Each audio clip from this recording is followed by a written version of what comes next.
오늘은요, 주님의 생애 네 번째 시간 말씀을 나누려고 합니다. 오늘 제목이 좀 특이하죠. 초기의 부름과 상면들 그랬습니다.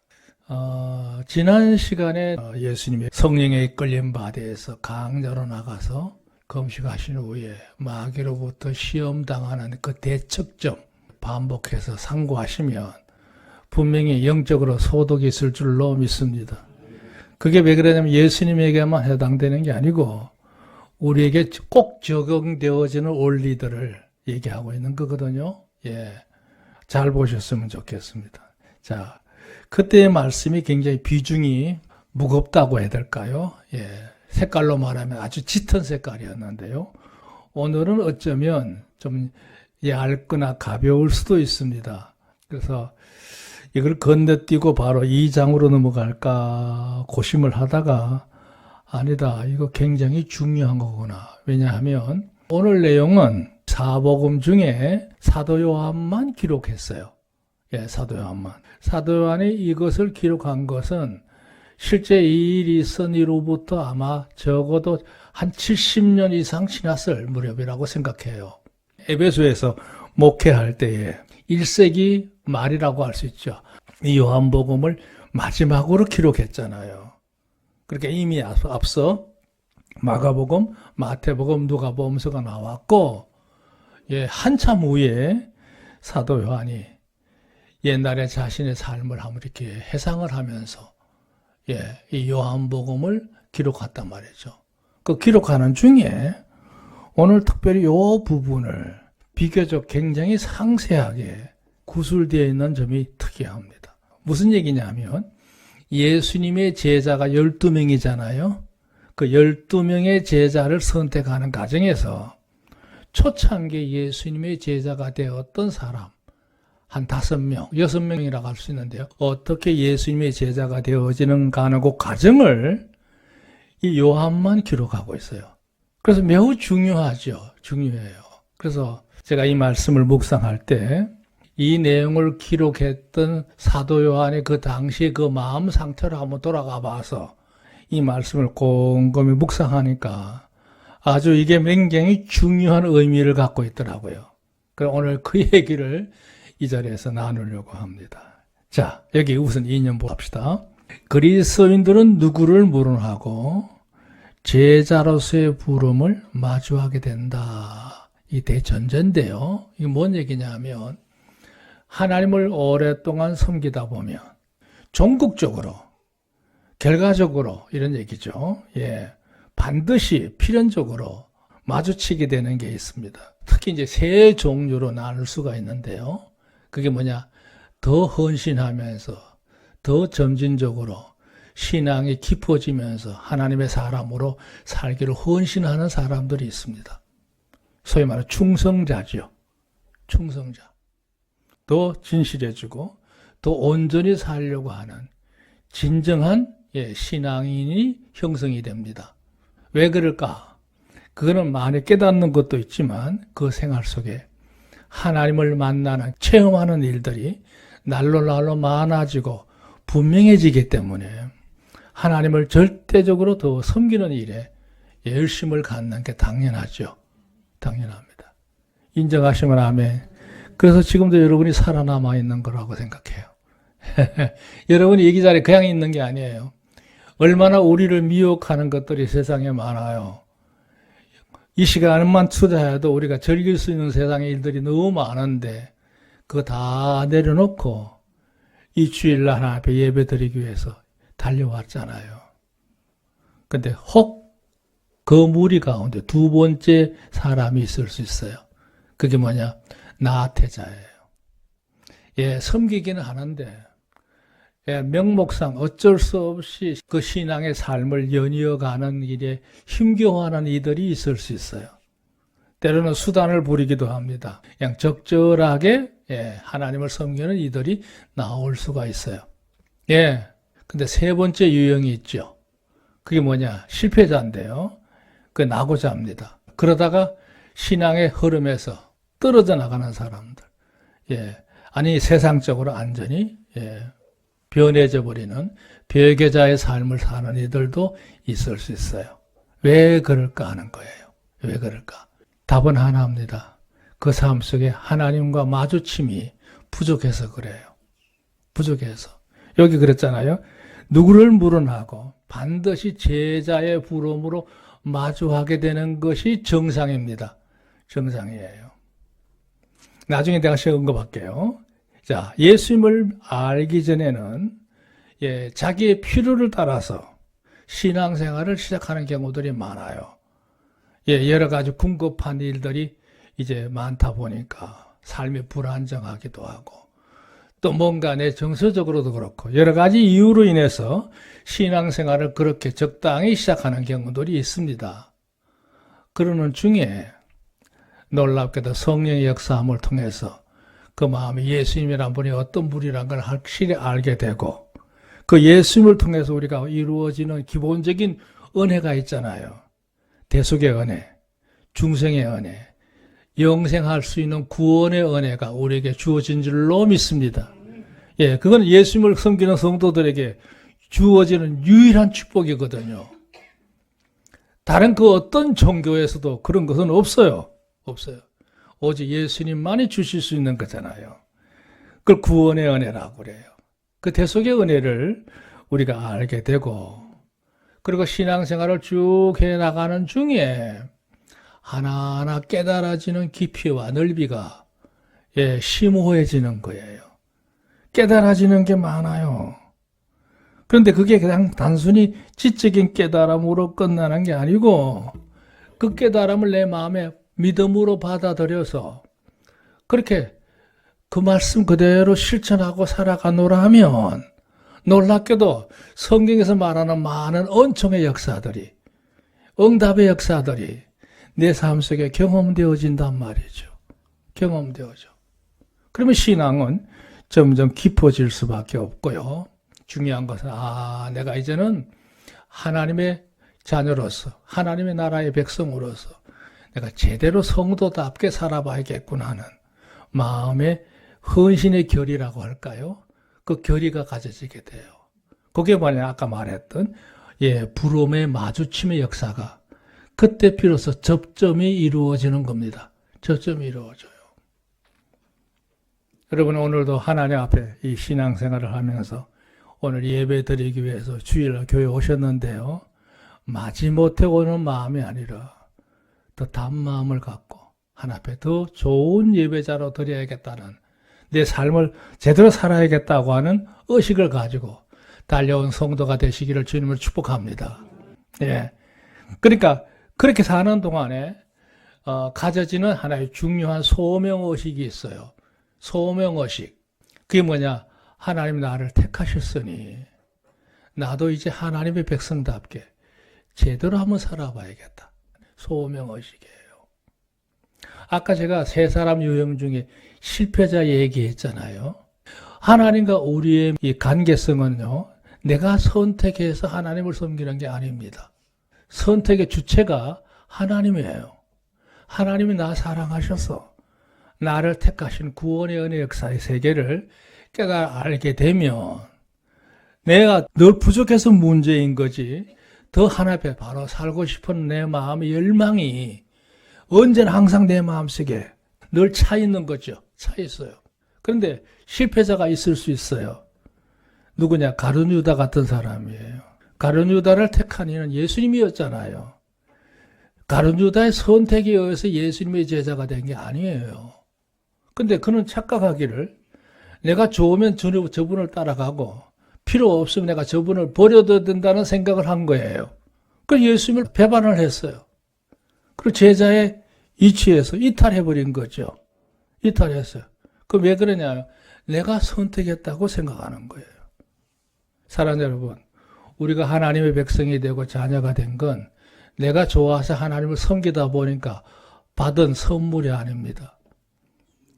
하나님의 세상을 이처럼 사랑하사 독생자를 주셨으니 이는 저를 믿는 자마다 멸망치 않고 영생을 얻게 한다 그랬잖아요. 선택권이 하나님께 있습니다. 하나님께 있습니다. 나중에 차후에 할 얘기이지만 예수님을 따랐던 수많은 무리들 가운데 대부분은요, 자기의 목숨을 내어놓고 순교하기까지 그 충성심을 저버리지 않았습니다. 그렇기 때문에 오늘날까지 세상에 하고 많은 수많은 가치관들, 많은 방해들, 여러 가지 어떤 혼란스러운 일들이 많았지만 이 신앙의 흐름이 오늘 우리에게까지 강같이 흘러서 여기까지 온 겁니다. 여기까지 온 거예요. 근데 만약에 사람의 기호를 따라서 자기 감정에 따라서 하나님을 섬겼던 것이라면 진작에 없어져도 없어졌고 변질돼도 이상하게 변질됐을 거예요. 그러나 지금까지 신앙의 삶을 초지일간 꾸준히 지키면서 이 길을 오가잖아요. 물론 개중에 아까도 얘기한 것처럼 제3유형에 해당되는 사람들도 있어요. 있습니다. 그 불행한 거라고 생각합니다. 자, 여기 그런 얘기 있어요. 문제는 나의 선택에 한 제자의 길이 아니라 예수님을 온전히 섬기는 자로서요. 제자로 살아가야 한다는 사실이다. 그랬어요. 결론적으로 이런 얘기하고 싶어요.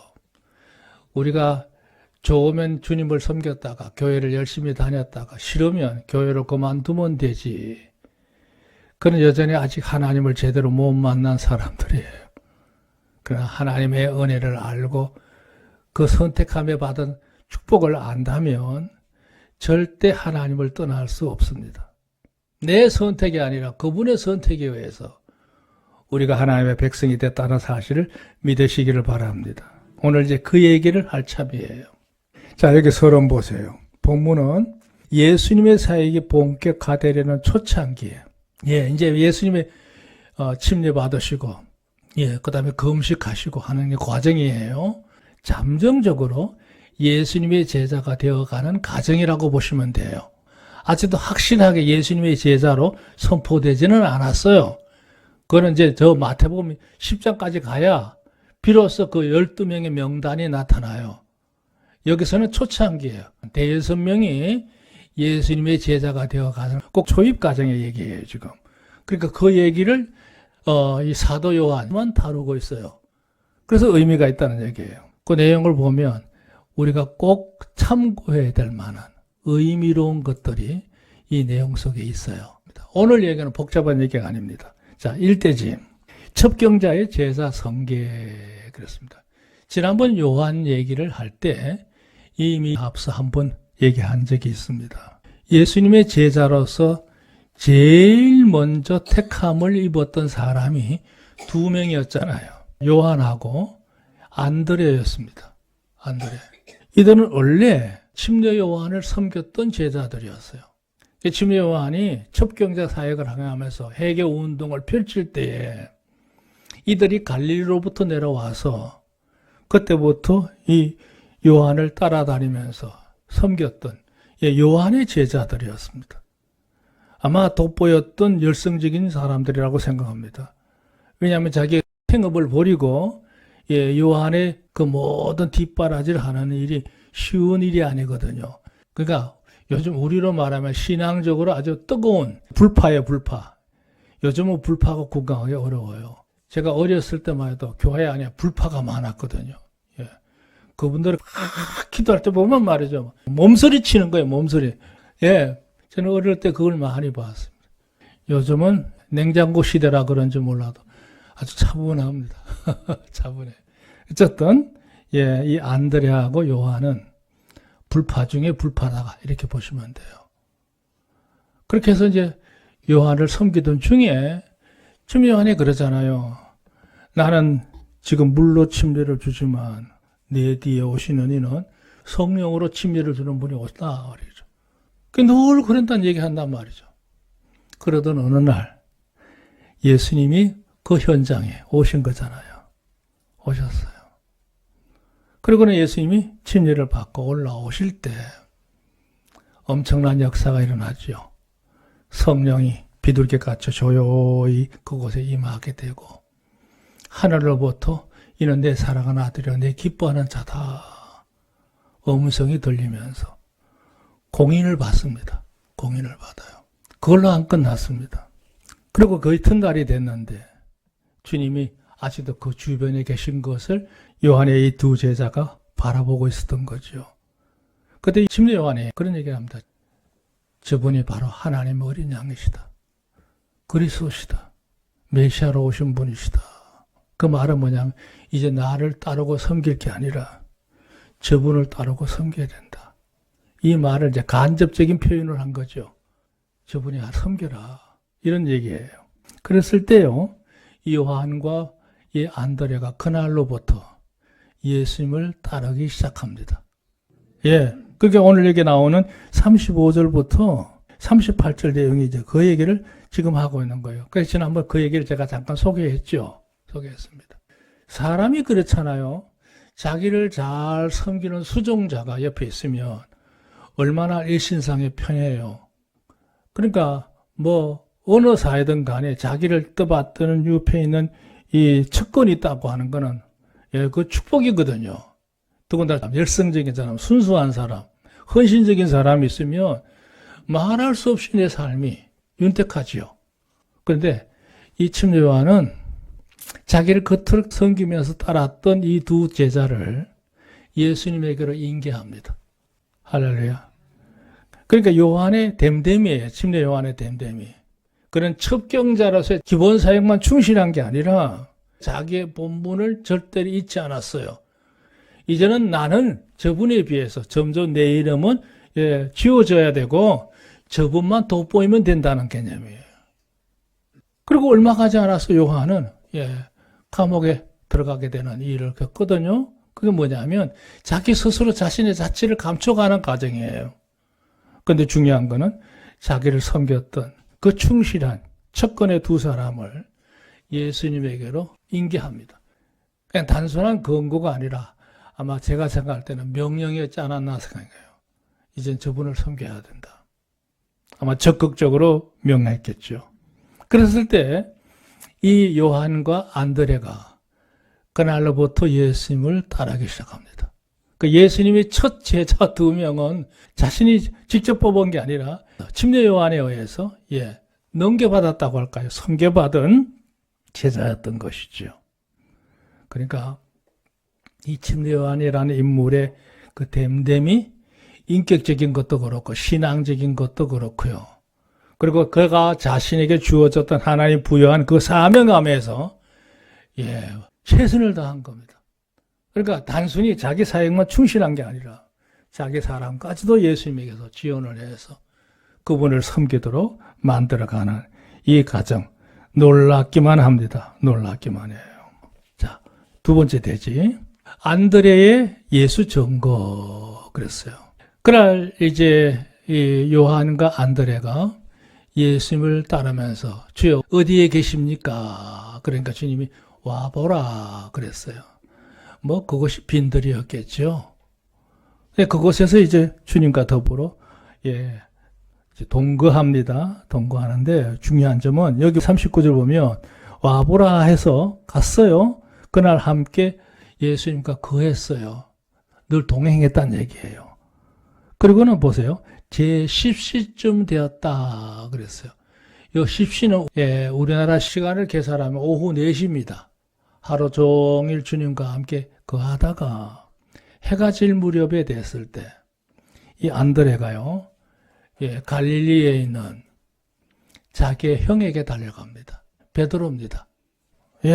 이 안드레가요. 그가 먼저 자기 형제 시몬을 찾아가서 우리가 메시아를 만났습니다.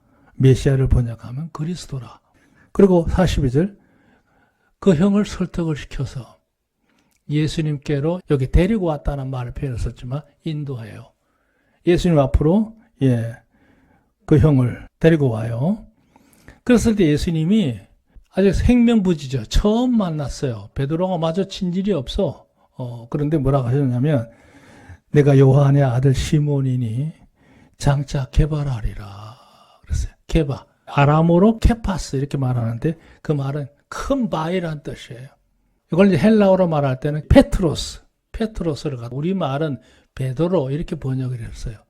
어쨌든 이 사람의 원래 이름은 시몬이잖아요. 시몬인데 예수님이 너는 장차 앞으로 개발하고 하리라. 베드로라고 하리라 그랬어요. 그건 이름이라기보다도 하나의 그 사람의 이미지를 극대화한 별칭이에요. 별칭. 그러니까 예수님이 너는 앞으로 큰 반석처럼 사람들에게 듬직한 인물이 된다. 뭐 이런 의미를 갖고 있죠. 그러니까 예수님이 이미 하나님의 신적인 통찰력을 가지고 앞으로 어떤 큰 인물로 초대교회사에 일할 것에 대해서 먼 훗날의 일들을 이 베드로에게 심어준 거라고 볼 수 있어요.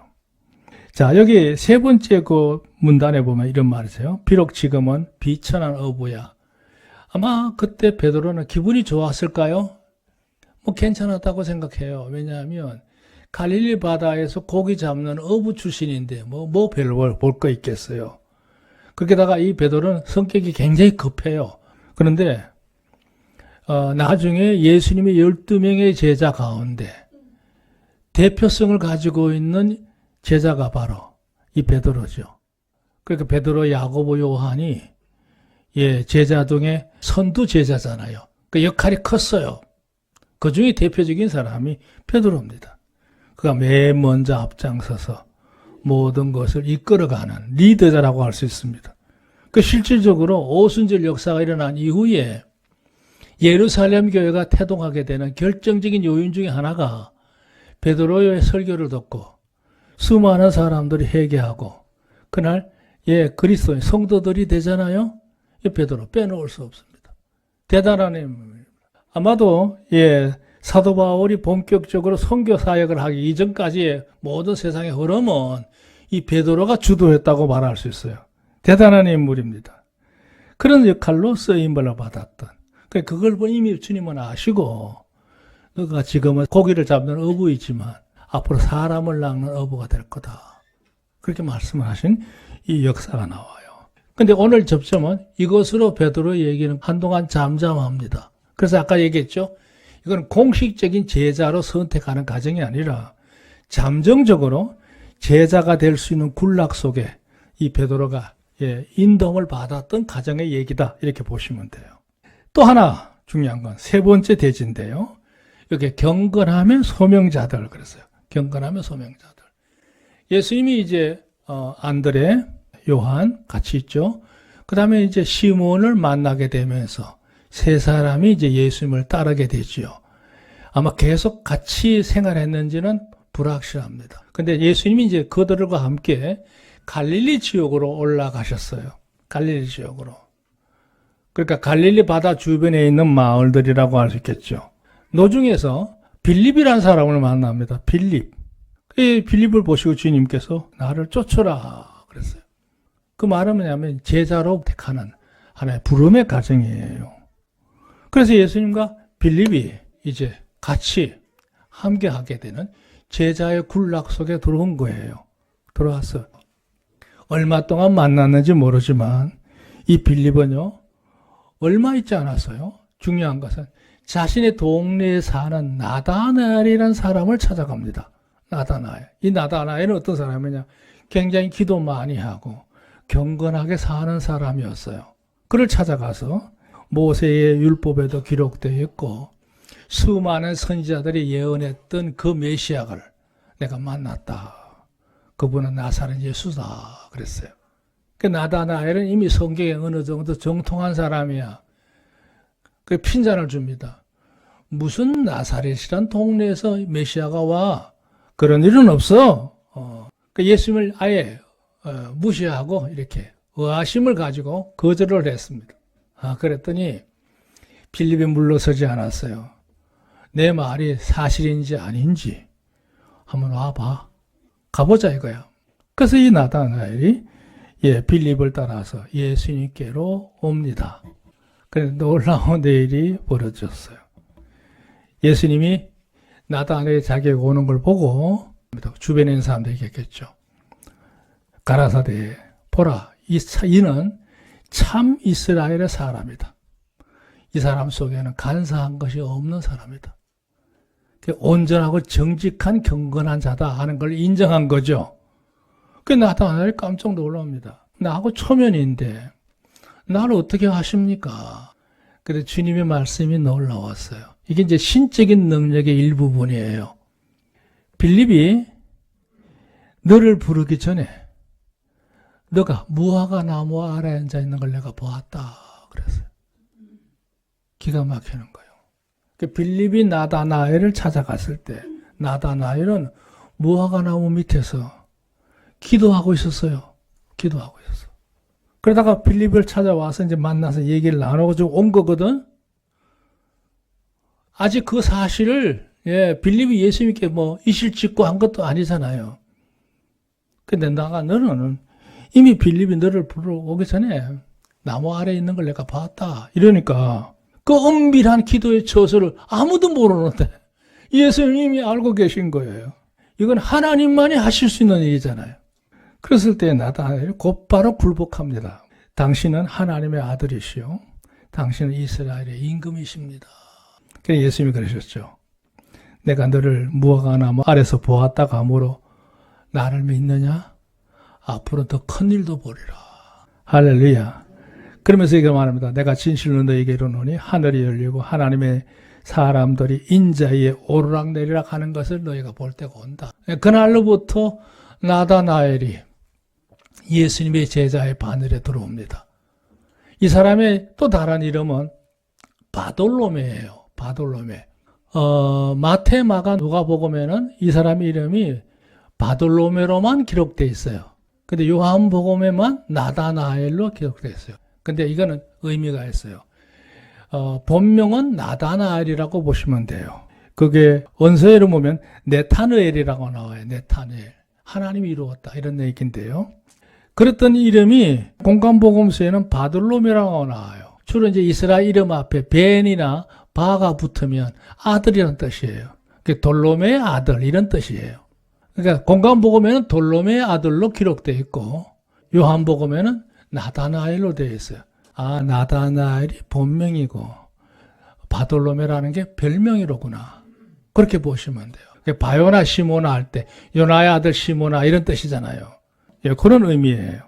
자, 오늘 중요한 점이 하나 있어요. 이게 결론입니다. 예수님이 초창기 예수님의 제자가 되어가는 과정. 한 5명, 6명이죠. 소위 말하는 요한하고 안드레.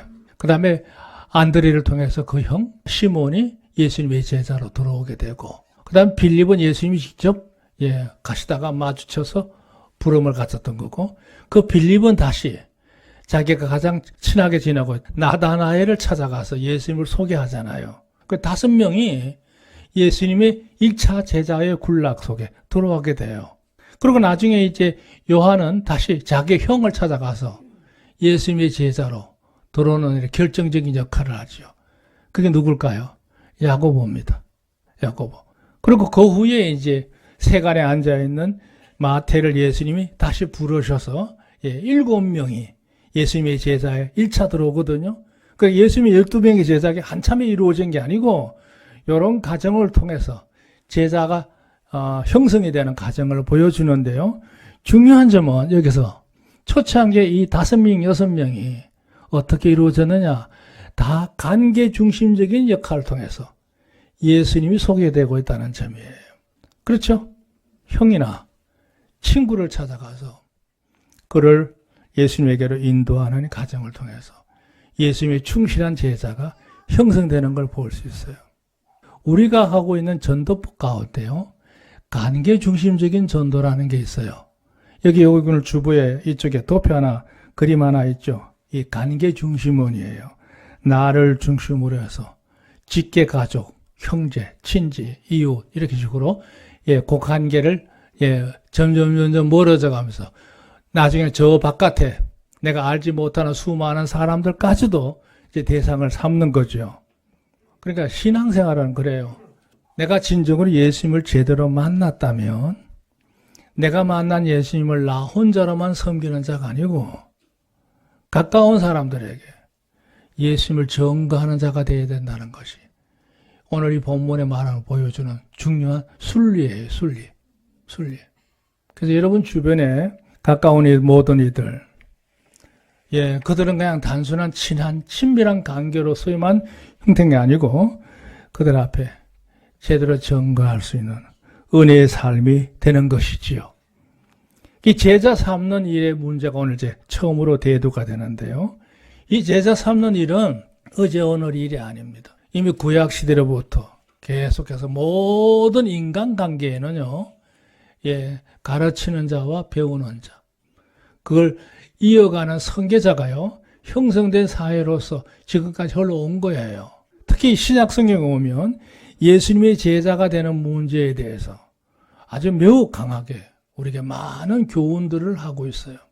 여러분은 단순히 그냥 조용히 내 혼자만 하나님을 섬기는 고고한 신앙인의 삶으로 전부가 아니고, 여러분 주변에 있는 모든 이들에게 내가 만난 예수님을 제대로 소개할 수 있는 좋은 리더자로서 여러분의 삶이 변화되어 가기를 주님을 축원합니다. 왜 그러냐? 내가 만난 예수님을 통해서 그 놀라운 축복의 은혜, 구원의 선물을 제대로 깨달았다면 절대 그거는 내 혼자만 소유할 수 있는 것이 아니라는 거죠. 구원은 혼자만 가지는 게 아니에요. 나눠야 되는 가치가 있는 거죠. 그랬을 때 오늘 여기서 보여주는 중요한 밑거림은 그 관계를 통해서 내가 만난 예수님을 소개해서 그도 예수님의 제자가 되게 하는, 그 생애를 드리게 하는 삶으로 역할을 했다는 사실이 매우 중요하다는 것이죠. 그런 점을 오늘 내용에서 우리에게 가르치고자 하는 중요한 내용을 담고 있습니다.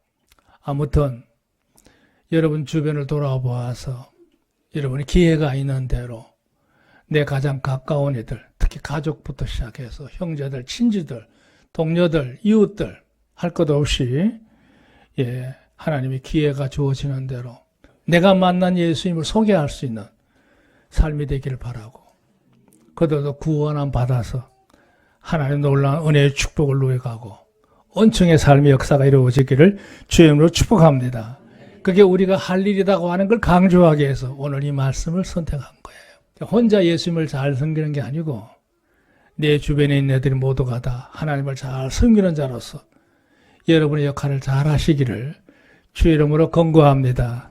하나님 함께 하실 줄로 믿습니다.